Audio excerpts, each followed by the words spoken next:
Amables televidentes, la semana anterior aquí en el seno de la Asamblea Nacional se aprobó una resolución mediante la cual la función legislativa estableció una solidaridad de carácter institucional hacia la República Argentina y, por cierto, una condena tras el fallo emitido por una Corte de Justicia estadounidense que sentenció pues a ese país al pago de 1.330 millones de dólares en los denominados fondos buitre, que son capitales especulativos, y que no se sumaron al proceso de renegociación de la deuda externa argentina que había impulsado el entonces presidente, ya fallecido, Néstor Kirchner. ¿Cuáles son las implicaciones de lo que está ocurriendo a nivel continental y particularmente regional con esta decisión adoptada por una Corte de los Estados Unidos? Le quiero preguntar a Marcelo Larrea, quien es político, analista y además conocedor de materias internacionales. Marcelo, bienvenido, ¿cómo le va? Muy bien, muchas gracias Fabricio por la gentil invitación a estar en el canal de la Asamblea.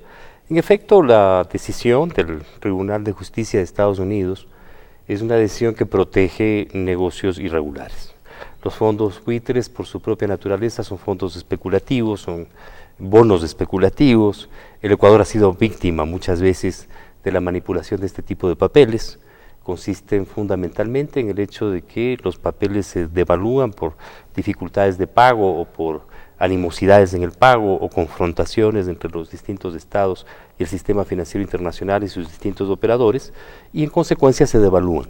Las crisis financieras que América Latina sufrió en la década del 80, del 90, fundamentalmente generaron una gigantesca oleada de fondos buitres. Los negociantes de estos papeles los compran a muy bajo precio, 5, 8, 10, 12, 15, 18, 20%, 30% cuando más, y luego tienen la pretensión de obtener el pago del 100% de esos papeles.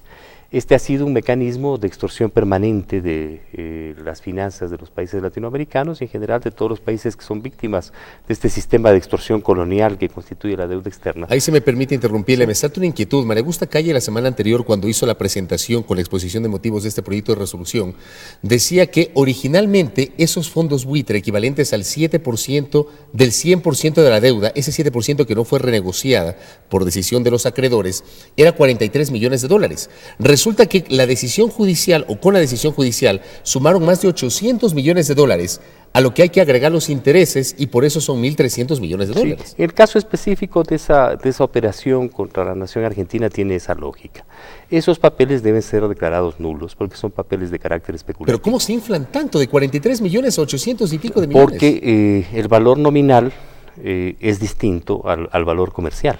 En consecuencia, el valor nominal está por los 800 millones de dólares, aunque el valor real de los papeles no es más del 7%. Es decir, si salen a negociar en el mercado, obviamente el valor va a ser mucho más bajo. El valor es significativamente menor, porque además hay una serie de operaciones ilegales realizadas por determinados gobiernos que desacreditan el valor de los papeles. El Ecuador fue víctima, por ejemplo, del Ecuadorian Brady Deal, de la emisión de una serie de papeles como los bonos Global, que fueron incluso ilegalmente emitidos y que nunca debieron ser pagados, porque se emitieron antes de que se apruebe la emisión de los bonos, de manera que eran papeles nulos, sin embargo el Ecuador pagó.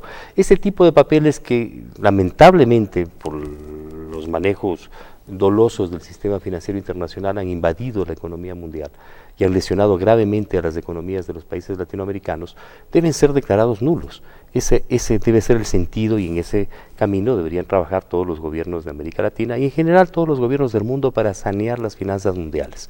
Es inadmisible que este tipo de operaciones de carácter especulativo se transformen en instrumentos de extorsión, como ha ocurrido en el caso de Argentina, precisamente cuando se les pretende obligar a un pago que no tiene ninguna ponderación con la realidad. A eso justamente me iba a referir. Más allá de la ponderación con la realidad, la ponderación económica, política, jurídicamente, una Corte de los Estados Unidos puede demandar o puede sentenciar a un país soberano, en este caso sudamericano, a pagar semejante cantidad de dinero. Esto tiene que ver mucho con las normas del derecho internacional y los protocolos que haya suscrito Argentina. Habría que hacer un estudio jurídico muy preciso en relación a ese tema. Se creó el CIADI, se crearon otra serie de instrumentos mediante los cuales tribunales de otros países ordenan pagos a otros países. Hay casos en los que este tipo de procedimientos jurídicos son legales y hay casos en los que evidentemente son ilegales. Este es un caso muy especial y muy evidente de que hay un manejo irregular de la Corte para que haya emitido una resolución de esa naturaleza enteramente favorable a los intereses de especuladores financieros y enteramente lesiva a una nación como la República Argentina. Pero además hay un conjunto de manejos laberínticos en los procesos de negociación. Los tenedores de los papeles están desesperados porque Argentina no pague los papeles, porque creen que pueden utilizarlos como un instrumento de extorsión aún mayor a la economía argentina. Esta es la situación de los fondos buitre y obviamente es hora de que los países de América Latina y los países del mundo que han sido víctimas de estos sistemas de extorsión financiera que han implicado la multiplicación de las deudas externas de nuestras naciones y finalmente que nuestras naciones destinen todo su trabajo y sus recursos naturales para el pago de gigantescas deudas especulativas, sean definitivamente eliminadas, porque constituyen un instrumento doloso de gestión del sistema financiero internacional que corrompe el sistema financiero internacional por una parte, pero por otra lesiona los derechos legítimos de los pueblos y de las sociedades. El otro tema que le quería plantear, Marcelo, aprovechando esta oportunidad, es lo que está ocurriendo en Oriente Próximo o Medio Oriente, en la Franja de Gaza, entre Israel y Palestina. Con el tema del mundial, todos estamos imbuidos pues de esa fiebre mundialista y como que no nos dimos cuenta del desangre que se está produciendo ahora mismo por el ataque israelí a la zona de Palestina y la respuesta del grupo islamista Hamas al ataque de los israelíes. ¿Cómo valoramos eso a nivel planetario, lo que está pasando en la Franja de Gaza? Bueno, hay que decirlo con absoluta franqueza. La Franja de Gaza se ha transformado en un gueto tan espantoso, cruel, como fue el gueto que sufrieron los judíos precisamente en Varsovia.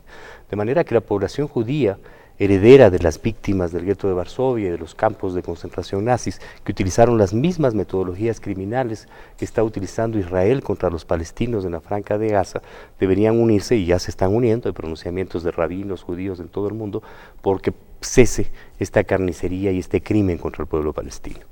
En Gaza se les impide trabajar, se les impide tener agua, se les impide cultivar la tierra, se les impide construir sus viviendas y viven bajo una situación, un estado de sitio permanente, cercados por las operaciones militares del ejército sionista de Israel.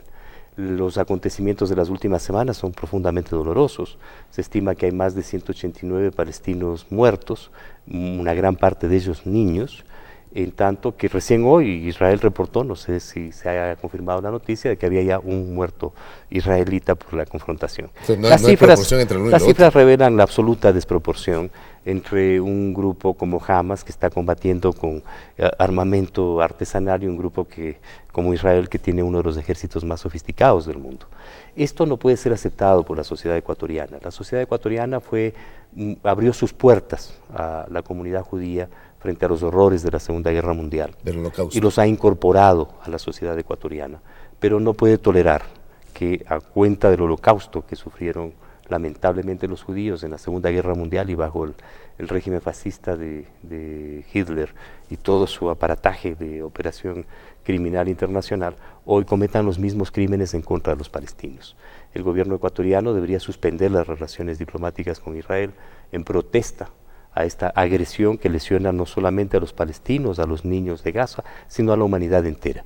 Es inaceptable que mecanismos de esta naturaleza, que se presume fueron superados con los horrores de la Segunda Guerra Mundial y sus lecciones imborrables en la memoria histórica de la humanidad, se cometan ahora en contra del pueblo palestino. Y resulta que las Naciones Unidas también hicieron un llamado al cese al fuego que Israel no lo respetó, al menos no lo tomó en cuenta. Sí, Israel no cumple ninguna de las resoluciones de las Naciones Unidas, continúa una campaña de ocupación sangrienta y violenta contra el pueblo palestino, que deslegitima la naturaleza de Israel, porque lo expone ante el mundo como un país, un Estado creado además por una resolución de las Naciones Unidas en territorio palestino, que ha usurpado el territorio palestino, que está cometiendo crímenes de lesa humanidad permanentemente.